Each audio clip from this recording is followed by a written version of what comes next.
কদবেলের উপকারিতা ও পুষ্টিগুণ। কদবেল বা কদবেল আমাদের সবার কাছে খুবই পরিচিত একটি দেশীয় ফল। টক এবং হালকা মিষ্টি স্বাদের রুচিবর্ধক এই ফলটি কিন্তু অনেক পুষ্টিগুণ সমৃদ্ধ। এ ফলের আদি নিবাস ভারতীয় উপমহাদেশে। ভারত, বাংলাদেশ ও শ্রীলঙ্কায় কদবেল প্রচুর পরিমাণে জন্মে। বাংলাদেশের সব জেলাতেই কম বেশি কদবেল পাওয়া যায়, তবে চুয়াডাঙ্গা জেলায় সবচেয়ে বেশি উৎপাদন হয়।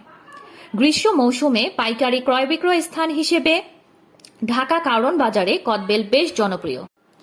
এই ফলে যে পরিমাণ খাদ্য শক্তি আছে তা প্রায় কাঁঠাল এবং পেয়ারার সমান, এবং আমিষের পরিমাণ প্রায় আমের চেয়ে 3.5 গুণ, কাঁঠালের দ্বিগুণ, লিচুর চেয়ে 3 গুণ, আমলকি ও আনারসের চেয়ে 4 গুণ বেশি এবং পেঁপের দ্বিগুণের চেয়ে একটু কম।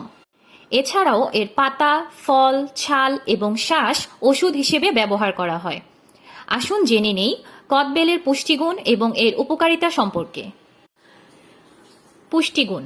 ভিটামিন, আমিষ এবং বিভিন্ন খনিজ উপাদান সমৃদ্ধ কদবেল অনেক পুষ্টিগুণ সম্পন্ন একটি ফল।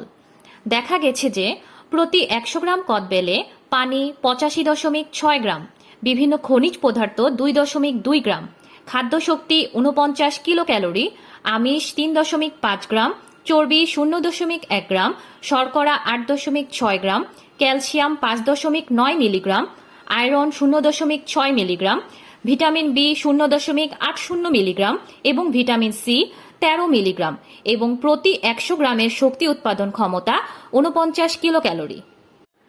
উপকারিতা। কদবেলে আছে ট্যানিন নামের একটি বিশেষ উপাদান, যা আমাদের দীর্ঘস্থায়ী ডায়রিয়া ও পেট ব্যথা ভালো করে। কাঁচা কদবেল ছোট এলাচ মধু দিয়ে মাখিয়ে খেলে বদহজম দূর হয়। এই ফলের নির্যাস কলেরা এবং পাইলসের জন্য প্রতিষেধক ওষুধ হিসেবে কাজ করে। এছাড়াও কদবেল গাছের বাকল মধুর সঙ্গে মিশ্রিত করে খেলে পেটের রোগ আমাশয় ভালো করে।